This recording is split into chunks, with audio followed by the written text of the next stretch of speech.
back, everybody.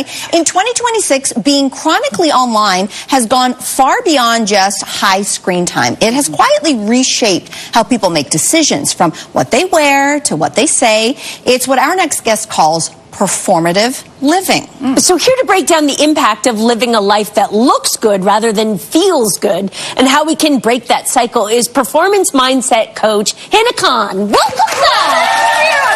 To be here. No, it's good to have you. Okay, so Hina, let's start with what is performative living? Break that down for us. Okay, performative living is when you are living from a place of optics, really being concerned about optics as opposed to your own alignment. Okay. What that means is that subconsciously you're creating your life for an invisible audience. So that means that you're thinking about things like, well, how will this land? You're over-explaining your choices. Will people accept this? And you're posting things for validation as opposed to what you truly desire. And as a result, you are now externally referenced. So, Yeah. you say then we get stuck in what you call a self-audit loop. Yes. What is that? Well, let me know if this is familiar, that you are present, you're at an event, but as you're there, you are monitoring and editing yourself. You're analyzing how you sound, how you appear, whether people approve, are your choices acceptable. That's the self-audit loop. So you're not really present. So part of you's in a situation and part of you's managing the situation. I see. Like we're almost outside of ourselves. We are. We're disconnected. It would probably be easy to blame a lot of this on social media, but is that the case? Is it all social media's fault? Look, I think we've always been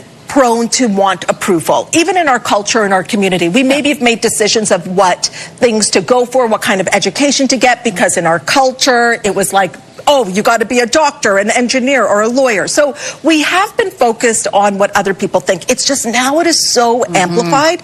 And also, we have normalized documenting our life. So you go to a concert, and you're there, but you're watching it through your phone, or you're watching it through someone else's phone. That's a disconnect. You're not really there, right? Or you're on vacation, and you're really concerned about what you're going to be posting, right? So that takes away from your vacation. Arthur Brooks, he's this happiness expert, and he said that the meaning of our vacation is affected by 16% when we are taking pictures. I believe that. Because we're in the vacation and we're trying to manage the vacation. And now also think about this. You know how when you're on social media and you may see somebody sharing a really vulnerable moment and they may be crying. But we're so used to it that we don't think about, well, what happened before? And I'm not saying it's right or wrong. I'm not judging here. But you had to go and set up the camera. Then you had to sit back and make sure your lighting was... You're not judging, but I'm judging when I see that, by the way. So then you have to do that. And then you have to experience... You had to maintain the tears. Maintain the tears. Then you go and feels look at performative, right? Then you look at it, and then it's like, is it good? Do I need to do it again? But now let me add music. Text, captions, then you put it out there, and then you're getting the response back to your vulnerable moment. We have normalized that. And then even that moment that you may have been feeling something, now it is something that is extended for a long period of time because you're getting people's responses to it. And the sympathy. Oh, I judge people harshly with that. You're a better person than I am, Hina. You're a better person, all right? So you also say this generation is also developing their identities differently than previous ones. How so? Break that down. Unlike my generation, I could figure myself out in private. Right? And that feels like a luxury now. That you can figure out who you are in private.